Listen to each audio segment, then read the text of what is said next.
The glass doors of the most expensive car dealership in Victoria Island glimmered under the Lagos sun as Chike stepped toward them, wearing dusty work boots and a simple blue shirt still stained with cement. He had come straight from a construction site, excited and tired but determined. Before he could touch the handle, a security guard stretched his arm across the entrance, blocking him with a stiff expression. Customers in tailored suits and sparkling dresses turned to stare, their eyes filled with confusion and judgment. One whispered loud enough for everyone to hear that people like him should use the motorcycle dealerships down the street. Chike smiled politely and explained he had come to look at a car. The receptionist laughed, covering her mouth as she inspected his worn shirt like dirt on marble. Another customer, Derek Benson, burst into loud mockery, asking if Chike was here to buy tires for wheelbarrows. Chike stayed calm, insisting again that he was a customer, not a beggar. The manager waved him away rudely and told him he had no right to step inside such a dealership. Chike inhaled slowly, looked each of them in the eye and said softly, "Are you sure you want to say that twice?" Chike did not look like the kind of man who could buy a luxury car in cash, and that was exactly why the world always underestimated him. Born in a small village on the outskirts of Enugu, he grew up in a single-room house with mud walls, a leaking zinc roof, and a mother who worked herself into exhaustion selling vegetables in the market. Chike was the type of child who learned early that nobody was coming to save him. If he wanted a better future, he had to build it with his own hands. And he did, literally. From the age of 10.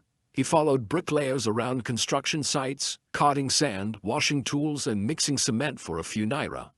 He watched carefully, memorizing techniques, angles, and measurements even before he ever stepped foot into a classroom that taught such things. While other boys played football after school, he cleaned nails, stacked blocks, and asked questions that made grown men stare at him strangely. How do you know the foundation is strong enough? Why does this building need this number of beams? How much can the cement mix carry? By 15, he could take measurements more accurately than most workers on the site. By 18, he was supporting his family. By 20, he had graduated from a local technical college, not with comfort but with hardened knuckles and a dream carved into his spirit, a dream to build something bigger than himself. The challenge was that dreams cost money and Chike had none. So he did something desperate. He borrowed a rusted wheelbarrow, a spade, and a shovel from a neighbor, promising to pay him back once he made it. With those simple tools, he started his own small construction outfit. In the beginning, he slept more at construction sites than in his own home. Sometimes after paying workers, he had nothing left to eat. On the hottest nights, he sat on unfinished concrete floors, looking up at the sky and promising himself that one day the world would know what he could build. He faced rejection, mockery, and humiliation. Clients laughed at his young age and told him to go find big men to front for him. But one day, fate blinked. A community businessman took a risk and gave Chike a small contract to build a bungalow. Chike poured his soul into the project, working day and night until completion. When the client walked through the house and realized that the young man had delivered beyond expectations, he spread the word. Suddenly, Chike's phone started ringing. Within 5 years, he was building duplexes, estates, offices, and schools. His company grew from one wheelbarrow to dozens of trucks, hundreds of workers, and projects spread across multiple cities, yet success did not change him. He still wore simple clothes. He still visited sites personally. He still reminded himself that the world respected what it saw, not what it didn't understand. And that understanding was the real reason he avoided flashy appearances. He wanted people to see the work, not the packaging. But deep down, he had one small dream he had kept silently to himself. One day, he would walk into a luxury dealership and buy a top-range SUV with his own money, not for show, but as a reminder of how far he had come. He imagined the moment many times, greeting the staff, browsing the cars, picking one with a smile, and paying on the spot. He wanted to surprise his wife Amara, who had stood by him from the rainy days when they shared one plate of gari. He wanted his little daughter, Kosi, to look at the car and know that her father fought for a future. where she would never have to prove her worth before stepping into anywhere. That was the real gift, not the car, but what it represented: dignity, achievement, and the right to be respected no matter how you looked. So that morning, after supervising the pouring of concrete beams on a new estate in Victoria Island, Chaik wiped his face, washed his hands, and told his site manager, "I'll be back soon." He did not change his dusty shirt. He did not switch to fancy shoes. He walked straight to the dealership, excited and content. But the world had not changed. The world still judged men by appearances.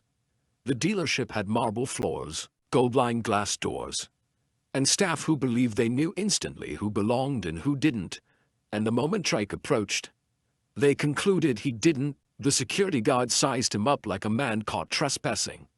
The receptionist prepared a forced smile meant for people who can't afford anything but are pretending to. Customers already in the showroom paused, stared, and turned their noses upward. Chaik had seen this look before many times as a boy. The elite didn't change, only the background did.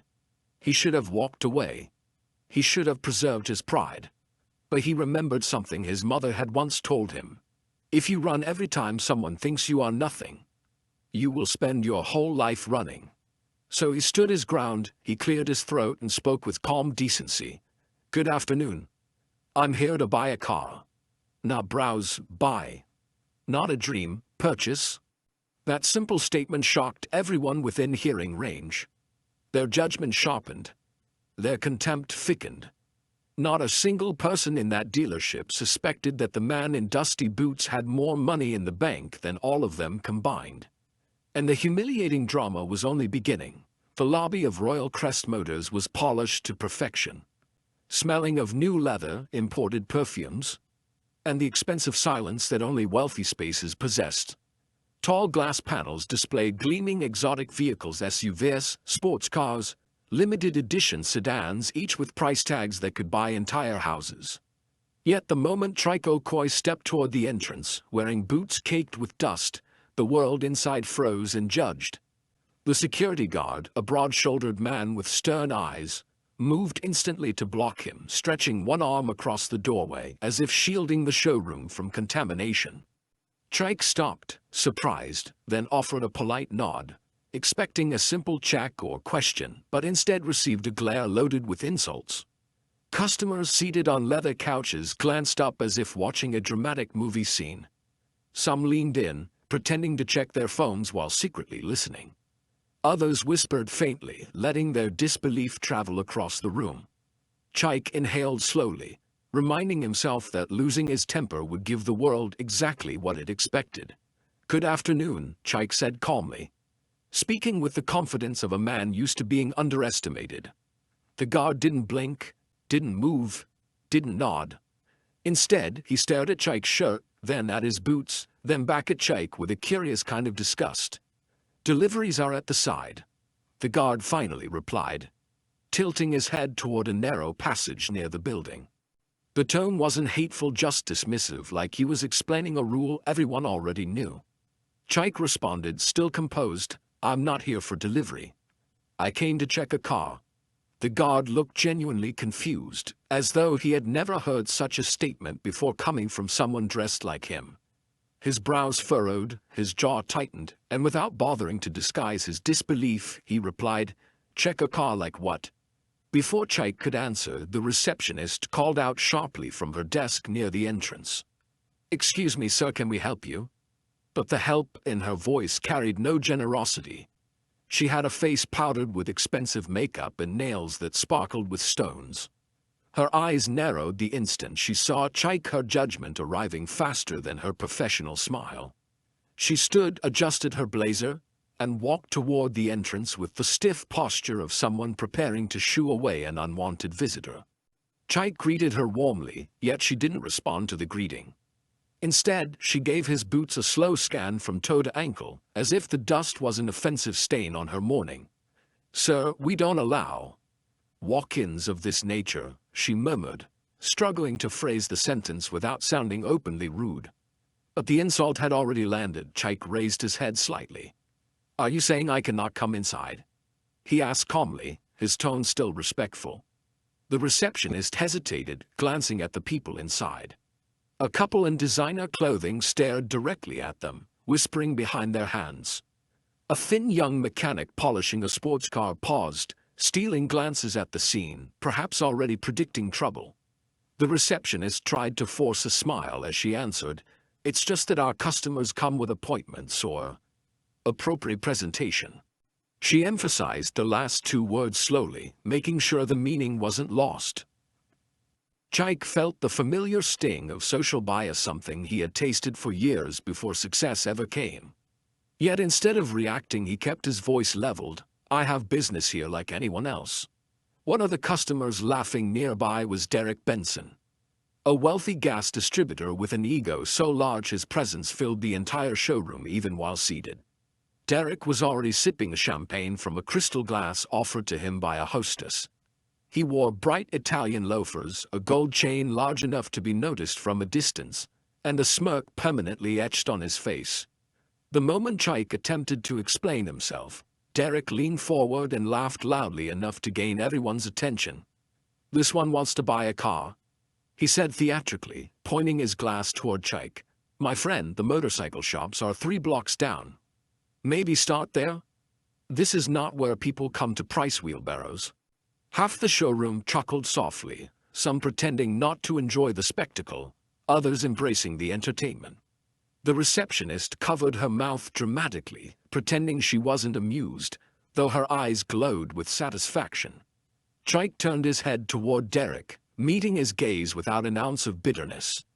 "I came here to buy a car," Chaik said simply. Nothing more.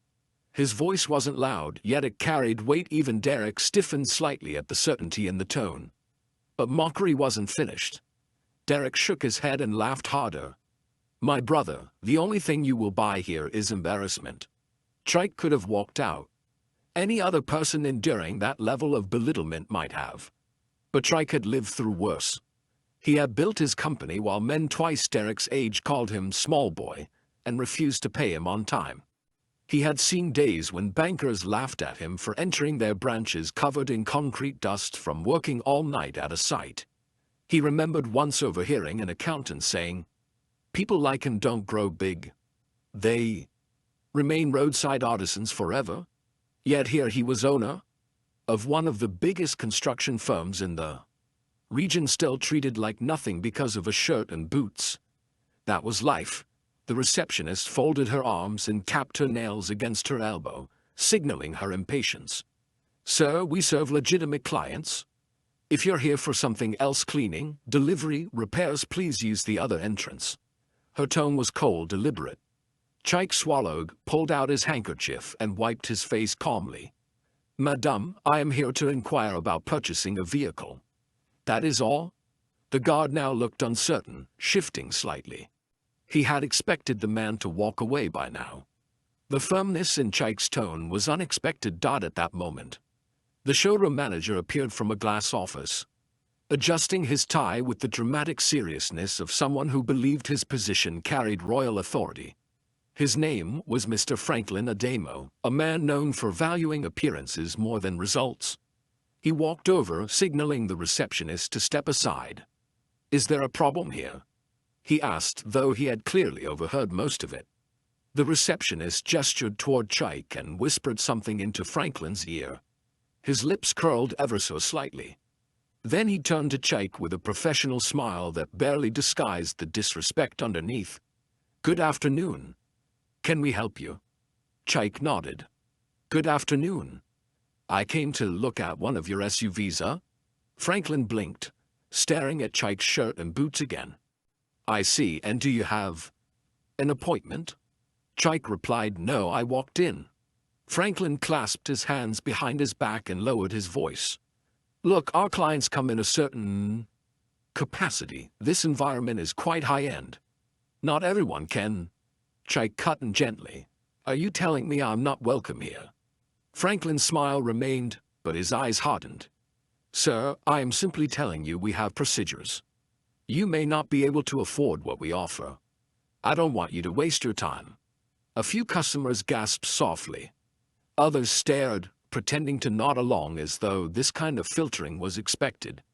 Derek clapped loudly and laughed, as if Franklin's words were a performance. "Tell him. Resources shop in the resource market." Chike's lips tightened, but he still refused to lose his composure. "How do you know what I can or cannot afford?" he asked, his voice now controlled with an edge of offense. Franklin smirked slightly. "Sir, experience?" He looked at the guard. "Please escort this man out. He is causing disturbance." The guard stepped forward again, but Chike didn't move. He stood tall, boots planted on the marble floor, refusing to shift even an inch. A moment of tense silence spread across the lobby like wildfire. At that instant, the showroom fell completely still. Every customer, worker, and staff watched for the next move. Franklin's eyes narrowed. The guard hovered. The receptionist's smile widened, expecting the humiliation to be over soon. But Chike looked slowly around the room, at every face that assumed he had no right to be there. His mother's voice echoed again. "If you bow every time someone believes you are nothing, you will spend your entire life crawling." He turned his gaze back to Franklin. "I just need to confirm something," Chike said with surprising calm. Franklin raised a brow. "And what is that?" Chike's voice did not tremble. "Are you sincerely saying I cannot enter this dealership because of how I look?" Franklin opened his mouth, ready with an explanation that hid behind company policy. But before he answered, Derek shouted proudly from across the room, "Yes, that's exactly what he's saying. You don't belong here. Let them do their job." The guard took a step closer. Customers started taking out their phones, some pretending to scroll, others preparing to record drama if it happened. Franklin exhaled and answered, "I am saying we serve only serious buyers. And you are clearly not one." Chike nodded slowly, pressing his lips together. "Interesting." He then asked the most dangerous question possible. "Are you sure you want to say that twice?" Franklin frowned.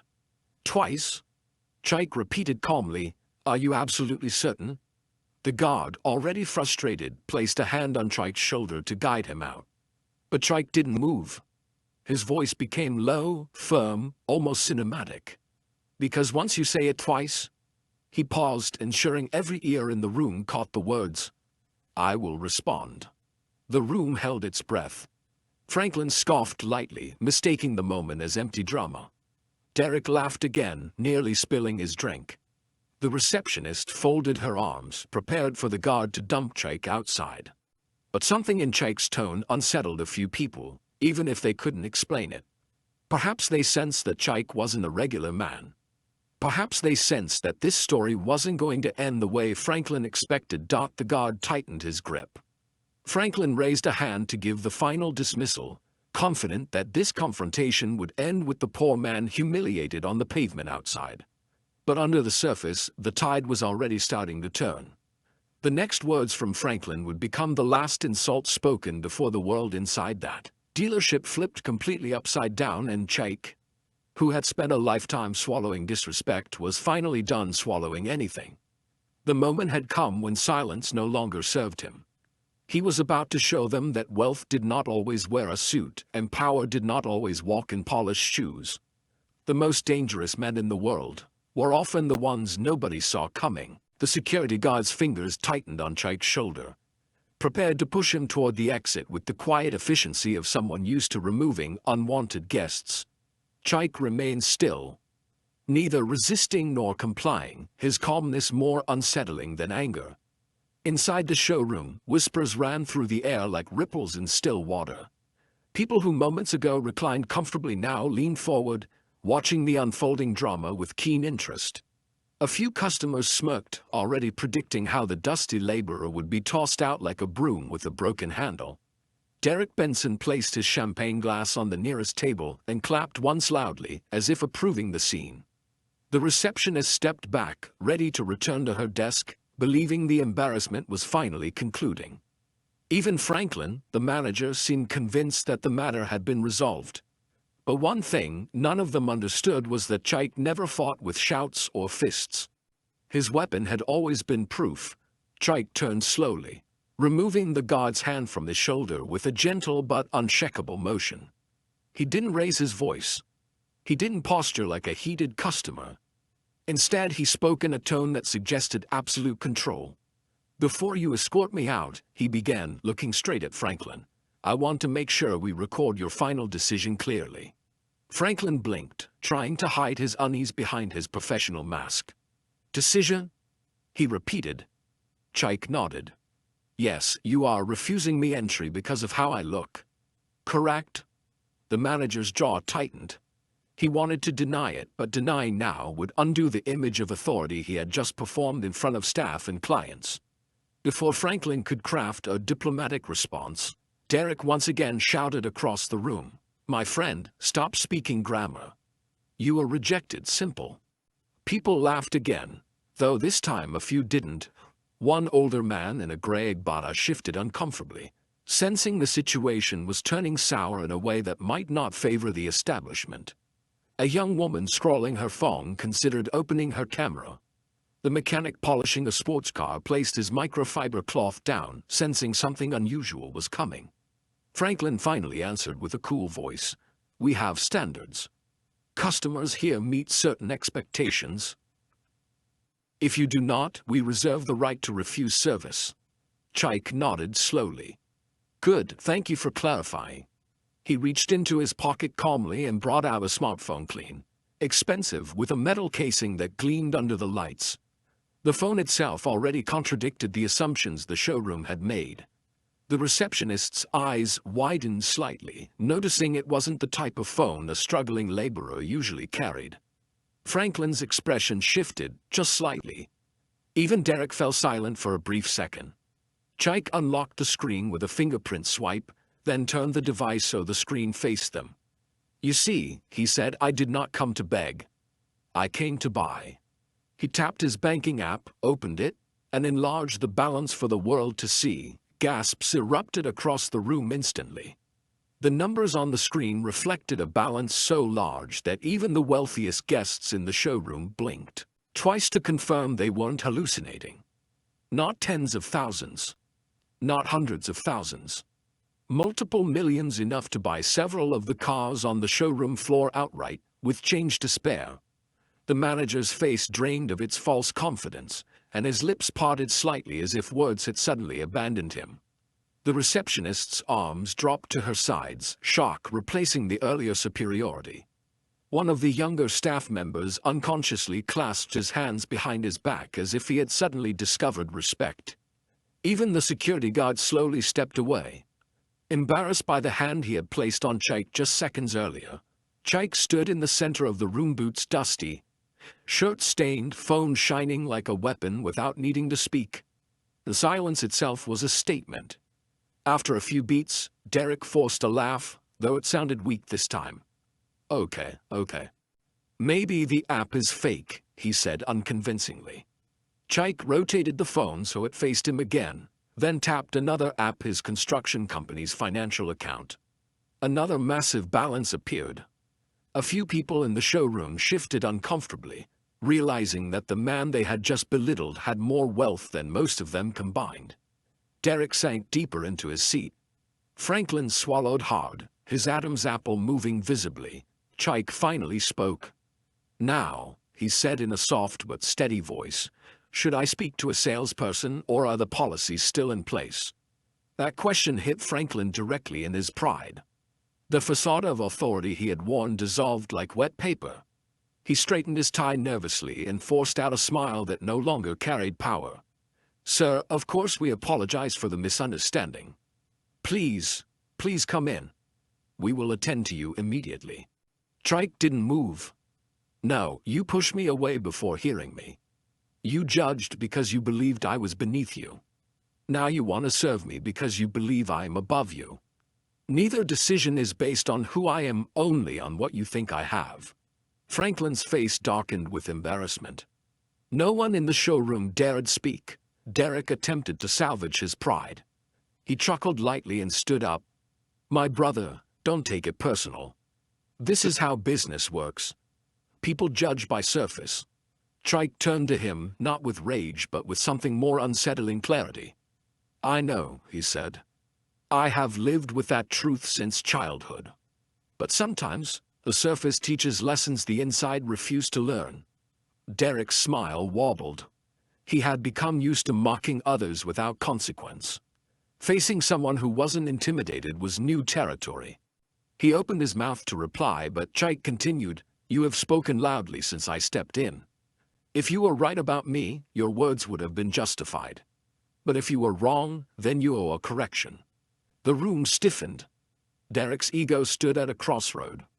He can apologize a climb down he had not practiced in years or double down and risk becoming a fool. He smirked stiffly and replied, "Well, we all make assumptions." He wanted to leave it at that. But Chike wasn't done. "Assumptions are fine," he answered, "but mockery is a choice. And you did that gladly." Derek's smile evaporated. He swallowed and looked around to see if anyone would defend him. No one did. Franklin finally stepped in, not out of dignity, but out of survival instinct. "Sir," he said, "please step inside. We will treat you with the respect you deserve." Chike turned his gaze to him slowly. "Everyone deserves respect," he replied, "before you know what they can buy." Franklin's shoulders dropped. The words stung because they were undeniably true. Reluctantly, the manager began leading Chike inside. But the moment they took 2 steps, another unexpected voice joined the story. Sir, please wait." It was the older man in Egbata, the one who had watched quietly since the beginning. He approached Chike with a soft smile and extended his hand. "My name is Chief Emeka. I know who you are. I have seen your company's work. You built my cousin's estate in Abuja." Chike blinked, surprised. "I did not realize." Emeka nodded. "I remained silent earlier because I wanted to see how far the logic of men would carry them. Unfortunately, not far." Franklin's jaw dropped. If someone of chief status recognized Chike, then the situation was no longer just embarrassing, it was professionally dangerous. The chief turned to the manager. "Franklin, this dealership has lost sense. You should train your staff to evaluate character, not clothing." The mechanic in the corner suppressed a smile. The receptionist stared at the floor. Derek suddenly found great interest in the bubbles in his champagne. Chike nodded respectfully to Chief Emeka. He had nothing to prove to him. But Franklin was not finished scrambling. "Sir," he said to Chike in a pleading tone, "please allow us to correct our mistake. We will give you a full tour, personal assistance, and best customer priority." Chike inhaled slowly. "I don't need special treatment. I only needed fairness." Franklin nodded repeatedly, though his face carried the pain of a man whose judgment was unraveling in front of witnesses. They moved deeper into the showroom. Suddenly everything changed. Chairs were offered. Air-conditioned private rooms were suggested. Brochures appeared. Hostesses materialized with forced smiles. The same staff who refused to greet him now scrambled like soldiers under inspection. Chike felt none of it sway him. He wasn't watching to see how high they would bow, he was watching to see how much integrity they possessed when they believed he had nothing. They approached a row of luxury SUVs, sleek machines shining like wet metal under bright lights. Franklin gestured proudly toward the most popular model and began explaining features in a rehearsed marketing tone. As he spoke, Derek wandered nearby, attempting to pretend he had never been involved in the humiliation earlier. But the chief suddenly called out sharply, "Derek!" Derek froze. Chief Emeka pointed at an empty chair. "Sit, today you will learn." The command was so unexpected that the room froze again. Derek slowly sat. His pride had never been challenged so publicly. Chike said nothing, though the lesson hung heavy in the air. Chike walked around one of the SUVs, inspecting the finish, the clean lines, the engineering. At last, Franklin asked the question that earlier he assumed he would never need to ask. "Which model would you like to take for a test drive?" Chike smiled faintly. "No test drive." Franklin blinked. "You don't want to drive it first?" Chike turned to him, expression calm. "No, I know what I want. I came ready." Franklin swallowed again. "Which one, sir?" Chike glanced at the long line of luxury machines and pointed to the most expensive one in the room, the model usually purchased by politicians. CEOs, oil magnates, and international businessmen. The room reacted again, soft gasps, widened eyes, shifting postures. Franklin cleared his throat. Certainly, I will get the paperwork. But Chike raised his hand. No paperwork, the manager frowned. Sir? Chike continued calmly. I am paying in full. Right now. Even Derek's breath hitched. The receptionist stared like someone watching a cinema scene unfold in real life. The mechanic looked at his supervisor, unable to hide admiration. Franklin's voice wavered. Oh, of course. We can process that immediately. Chike stepped closer, speaking so only Franklin could hear. And next time someone walks through those doors wearing shoes covered in earth, you ask questions before assumptions. Franklin nodded, humbled beyond recovery. Before moving to the office, Chike turned and addressed the entire showroom, not angrily, not loudly, but with a voice full of truth. Many of us come from places where dignity is not wrapped in suits. Some of us build fortunes with our hands, not boardrooms. If you judge too quickly, you may reject the very person who could change your destiny. No one dared speak. Every head in that dealership lowered slightly. Chike then followed Franklin toward the executive office. Ready to make a purchase the entire showroom would remember for years, without raising his voice, without throwing insults, without abandoning humility. He had come to buy a car, but he was about to buy much more than that. He was about to purchase a lesson. The showroom floor was tense, and everyone felt it. The sales staff who had laughed earlier now moved around with rigid posture, unsure of what to say. Derek Benson stood by the Mini Cooper beside him, pretending to inspect the rims but clearly stealing glances at Chike with a clenched jaw. The manager, Mr. Harold Moss, tried to shake off the embarrassment and behave as if nothing extraordinary had happened, but his confidence was gone. He swallowed hard while telling his staff to resume duties, yet nobody could focus. They had mocked a man who could buy half the cars in that dealership without blinking, and the shame was beginning to settle like dust in their throats. Chike walked with quiet grace, choosing not to rub the humiliation back in their faces immediately. He was not a man who gloried in revenge first. He believed in destiny's timing, and he believed that dignity spoke loudest when the voice was calm. As he moved past gleaming SUVs, polished sedans, and newly imported electric models, the glances followed him. Some were now admiring, some apologetic, and some still stubborn with pride.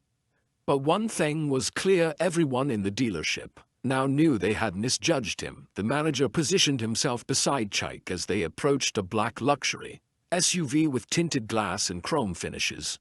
He started speaking too fast, desperate to regain control of the situation. He boasted about engine power, fuel efficiency, imported leather upholstery, and road performance, almost stumbling over his own words. Chike listened, nodding politely, but his mind was already elsewhere. He had not come here to discover a car. He knew exactly what he wanted. He had spent 6 months researching, comparing models, calculating maintenance costs, and checking dealership reputations. This decision had already been made long ago. This was just the final step.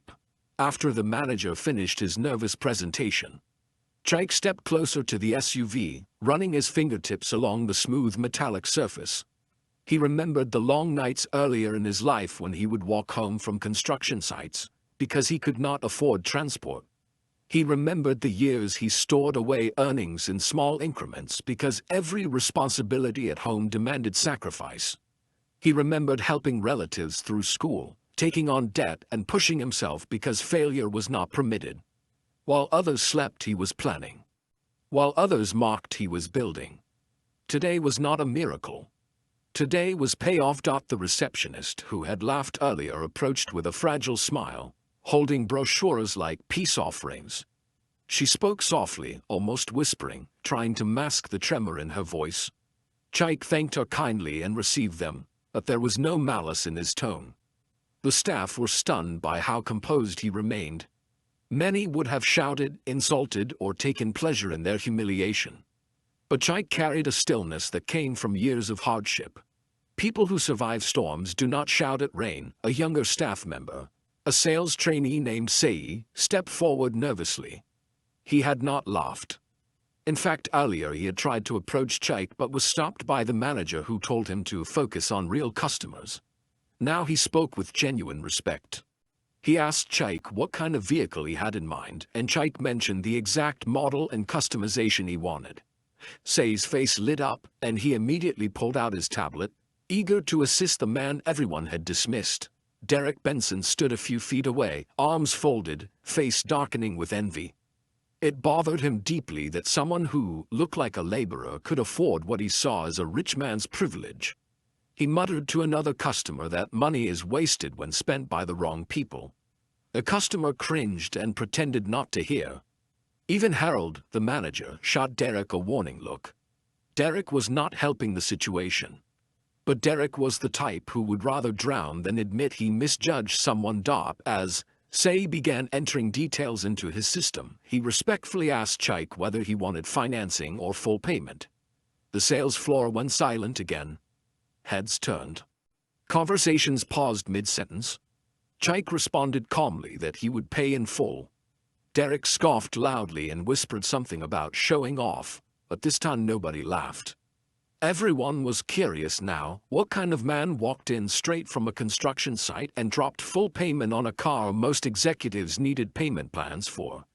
Sei asked if Chaik preferred transfer or card. Chaik smiled and said he would transfer. And that was when Harold stepped forward again, trying to recapture authority. He cleared his throat and said, "Sir, perhaps you would like to use our private office for the transaction. More appropriate decorum." His tone wavered between fear and politeness. Chaik nodded, appreciating the improved professionalism, and followed them toward the private office at the back. Inside the glass-walled office, the air conditioning hummed softly. The walls were decorated with framed awards, dealership certificates, and motivational phrases printed in gold.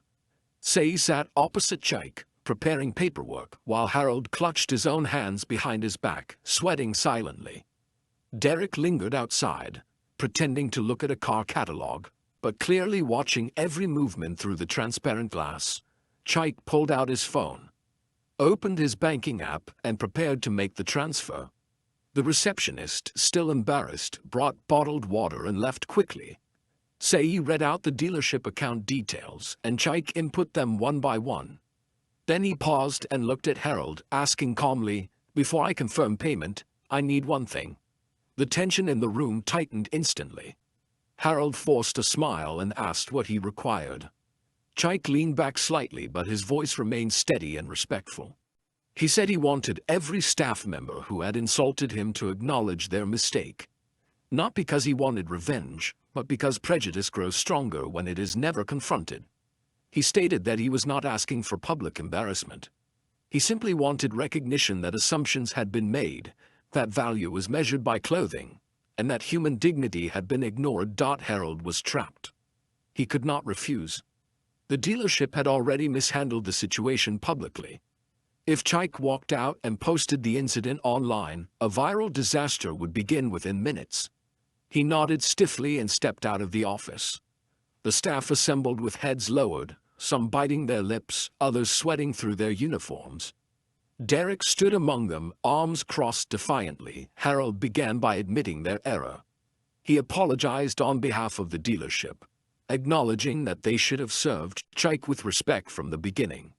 The receptionist apologized next, voice trembling. One by one, 3 more staff members followed.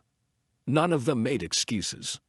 It was awkward, painful, and humbling, but necessary. Then Harold looked at Derek. Everyone turned to him. Derek remained stiff, jaw locked. Harold gave him a firm nod, signaling that he must speak. Derek inhaled sharply and muttered, "I apologize." But the tone was aggressive, resisting rather than accepting. Chaik heard it and looked at him carefully. He stepped forward and spoke not loudly, not angrily, but with the weight of experience. He told Derek that life was unpredictable. Today he walked in wearing cement-stained clothes. Tomorrow, someone else might walk in wearing even less. But success was not always clothed in silk. He said judging people based on appearance was the first step in denying opportunity, and many dreams died that way. Derek's expression flickered. For a moment, something in him seemed to soften, but pride held him silent. Chike then returned to the office.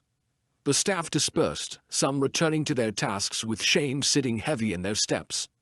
Derek walked away slower, the message still burning in his chest. Say and Harold sat opposite Chike again, and the transaction resumed. Chike entered his final banking security PIN, the phone screen refreshed, and the approved transfer notification flashed brightly. There was no surprise in his eyes. Hard work pays. Sweat pays. Sacrifice pays. It was only a matter of time. Say's mouth fell open as he confirmed the alert on their end. He had never seen such a large personal transfer process so casually. Harold released the breath he had been holding and thanked Chike genuinely.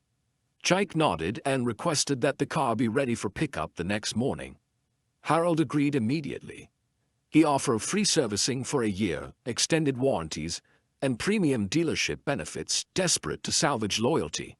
Chike accepted politely but without excitement. He did not need extras. He simply needed closure.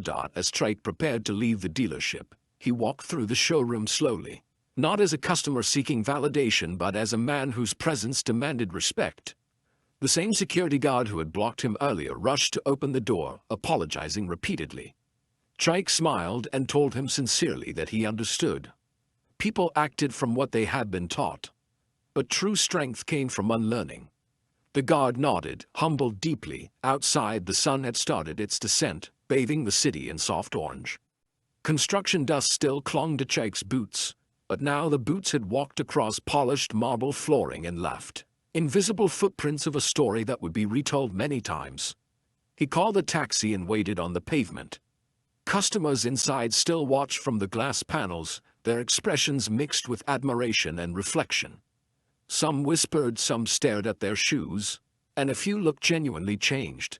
Chike's taxi arrived and he entered quietly. The driver, unaware of what had happened, simply asked him where he was heading. Chike gave the address, leaned back and exhaled. He had not entered the dealership to prove a point. He had entered to buy a car. But life had given him the chance to teach people. A lesson far bigger than the price of any automobile. As the taxi pulled into traffic, Chike looked out the window at Lagos moving with its usual vibrant chaos, hawkers weaving between cars. Bike horns ringing, buses painted in yellow and black rushing through narrow lanes. He remembered his early years when this same city had been cold and unforgiving, when his pockets were empty but his dreams were not. He had walked these same streets with blistered feet and a determined heart. Now he was being driven home after paying for a luxury car in cash. The taxi driver made small talk about the traffic, fuel scarcity, and the price of food. Chike responded with gentle laughs and short comments, not revealing where he was coming from. Some victories are meant to be shared. Others are meant to be reflected upon quietly. Today was both. When he reached home, children playing outside ran toward him excitedly. Neighbors waved. Some greeted him thinking he had just returned from work, unaware of the powerful moment that had unfolded earlier. His mother sat on the veranda sorting vegetables for dinner. She smiled warmly. "You are home," she said, as if that was all the world needed to be perfect. Chike smiled back, greeted her and walked inside to freshen up. That night over dinner, he told his family that the dealership visit had gone well enough. He did not brag. He did not narrate the humiliation nor the public apology. His mother looked at him closely as mothers do and saw pride shining behind his calm eyes. She touched his hand and whispered that his late father would have been proud. Chike nodded slowly. That was enough. He slept peacefully that night. Not because he had purchased a luxury car, but because he had carried himself with dignity in a world that tried to strip it away. And tomorrow, when he returned to collect his new vehicle, he knew the story would not end there. There was still more for destiny to unfold. The next morning, Chike returned to Royal Crest Motors with the quiet confidence of a man who had already won. The sun reflected off the polished glass of the showroom, but this time the glare bounced harmlessly off him. Inside, the atmosphere was different.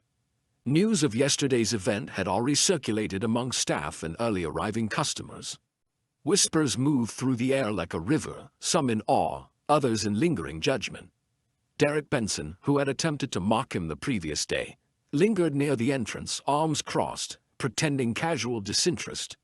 Yet the subtle twitch of his jaw betrayed unease. He had spent the night replaying the humiliation in his mind. Chike, however, remained unaffected. His mind was focused on the car, on the lesson, and on the dignity of the transaction itself. The receptionist, pale and subdued, stepped forward immediately. "Good morning, sir," she said, voice trembling, as if she were speaking to royalty. Chike nodded politely, acknowledging the greeting without fanfare. He did not need grand gestures. Respect, once earned, spoke louder than ceremony. Franklin, the showroom manager, appeared moments later, walking carefully, aware that his previous misjudgment had been observed by everyone present.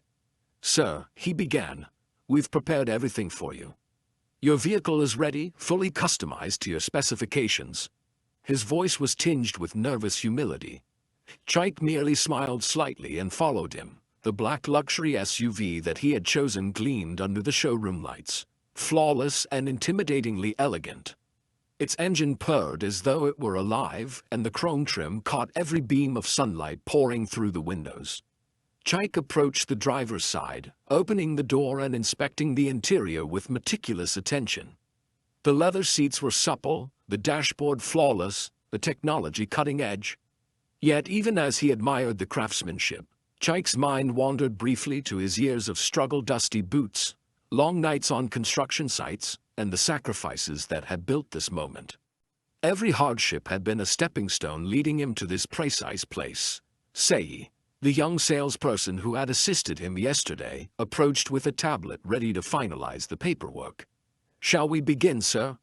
he asked respectfully. Chike nodded. "Yes, please." The transfer went smoothly this time. There was no drama, no questioning of his account. The dealership had learned its lesson. This man's wealth was real, his intent serious, and his dignity unwavering. Notifications popped up on both Chike's phone and the dealership system, confirming the completed payment. The SUV was now officially his. No discounts, no financing plans, no negotiations. Just straightforward accomplishment. As the paperwork concluded, Franklin approached, now speaking with genuine respect. "Mr. Okoye," he said, "I want to apologize once more on behalf of the dealership. It was wrong to judge you based on appearances. We failed to recognize your value." Chike looked him in the eye. "Thank you. But the lesson is not mine alone. Let it extend to everyone here. Do not assume, do not mock, and do not underestimate anyone based on surface alone." Franklin nodded solemnly. He understood the weight of those words, the authority behind them. For the first time, Chike was not just a customer. He was a teacher in a room full of learners. Derek Benson lingered nearby, fidgeting with his cufflinks, unable to hide his frustration. He muttered under his breath about luck, coincidences, and the unpredictability of life. Yet even in his stubbornness, he could not escape the truth. Chike's quiet dignity and undeniable success had toppled his assumptions. There was no mocking this man without consequence. Derek's pride would take weeks, perhaps months, to recover. Observers in the showroom noticed the shift, how quickly arrogance crumbled when faced with quiet power. Chike stepped outside, and the SUV's engine roared to life. He drove slowly through the lot, letting staff and early customers see the moment, but without a show of arrogance. It was not a victory parade, it was a demonstration that respect must be earned, not assumed. Passers-by on the street caught glimpses of the gleaming vehicle and the man behind the wheel, some curious, some envious, and some inspired. Chike didn't seek attention. Yet the world naturally noticed what true accomplishment looks like when paired with humility and integrity. The taxi driver from yesterday would have been stunned to see the transformation. In just 24 hours, the man who had been blocked at the door, laughed at, and publicly underestimated was now driving a vehicle that many could only dream of. Chike thought about his mother and daughter. How proud they would feel when they saw him return home with the keys in his hand. The same man he had been yesterday, but now with undeniable proof of his journey and triumph. Back at home, the family gathered around the new SUV parked in their modest driveway. Kosi, his little daughter, ran her small hands across the leather seats, eyes wide in disbelief. Amara, his wife, hugged him tightly, whispering words of pride and admiration. Chaik smiled, not out of vanity, but out of a deep satisfaction that comes from realizing dreams forged through hard work and patience.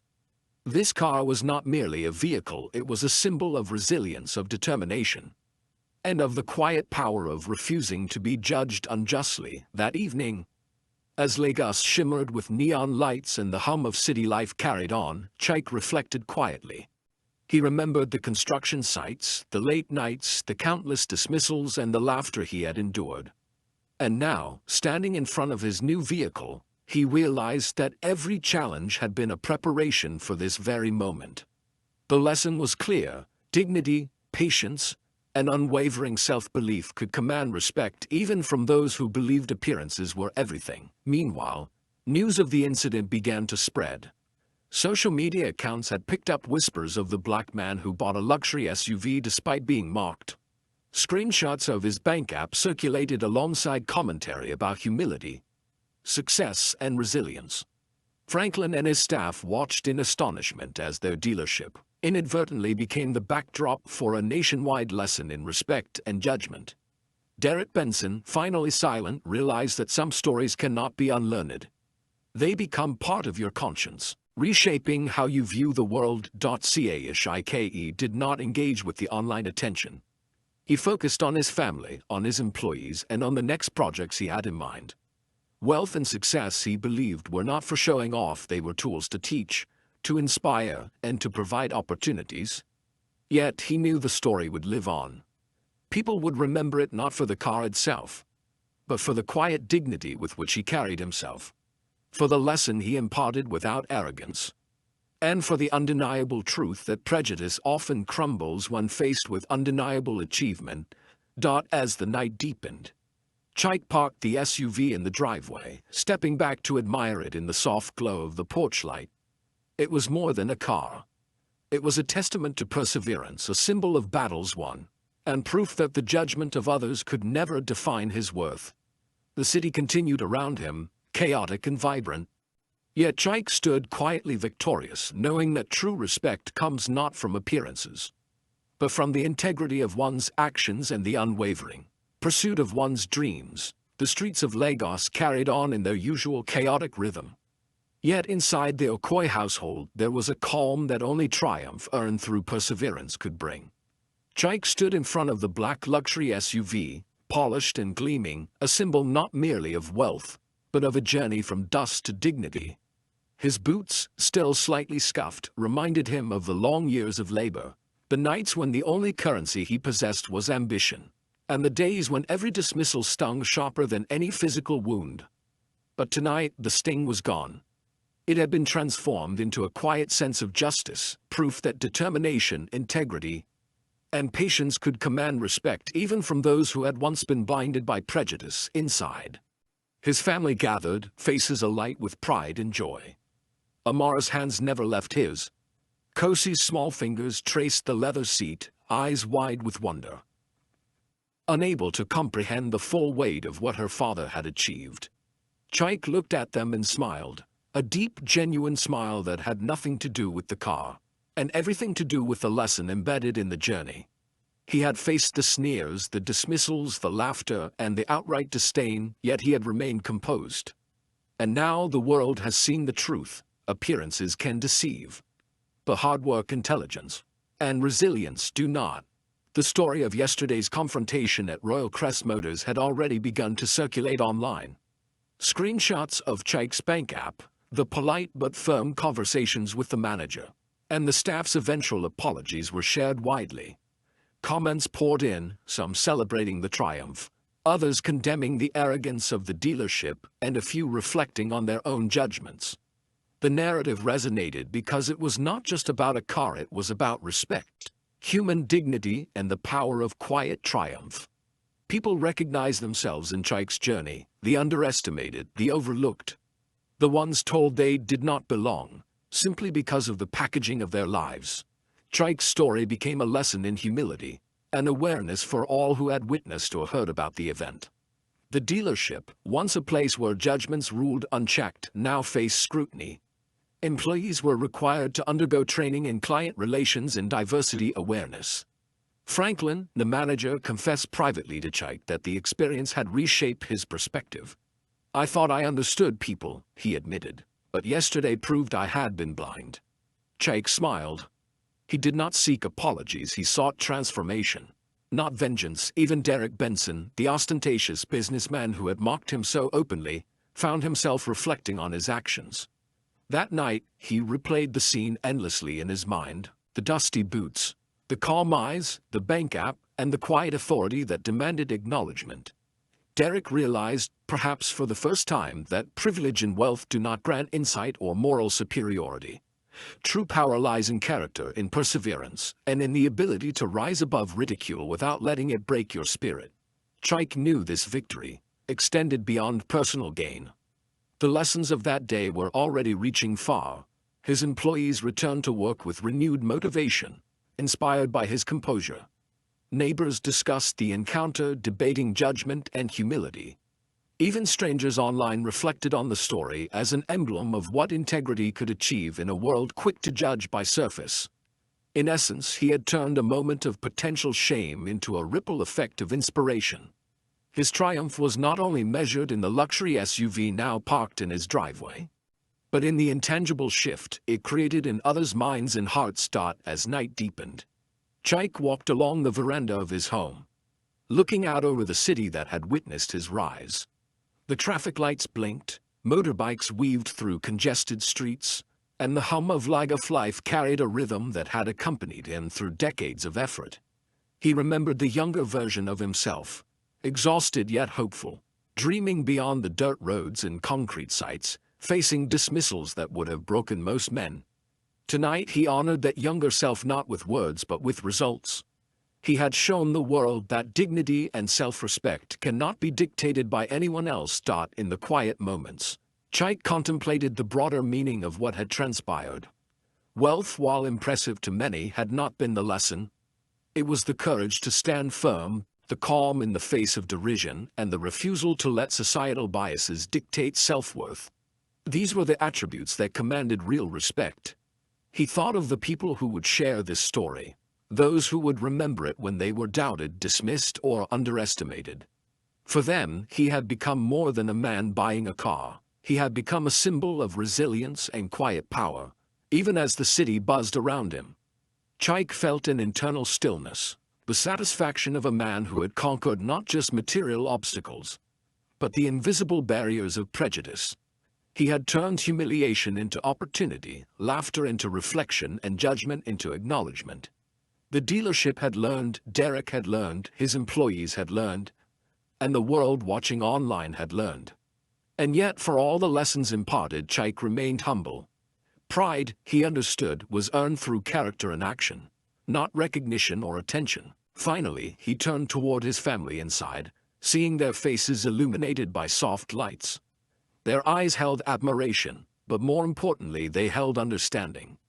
They knew that the SUV was more than a vehicle, it was the manifestation of a life built on integrity, diligence, and self-belief. Chike stepped back, letting them celebrate, letting them absorb the tangible and intangible rewards of his journey. The lesson he had imparted would live on long after the engine's roar faded. A reminder that respect is not demanded, it is earned, and that one's worth cannot and should not be measured by surface alone. Tonight, Chike slept with quiet confidence, knowing that he had turned a moment of injustice into a story of triumph.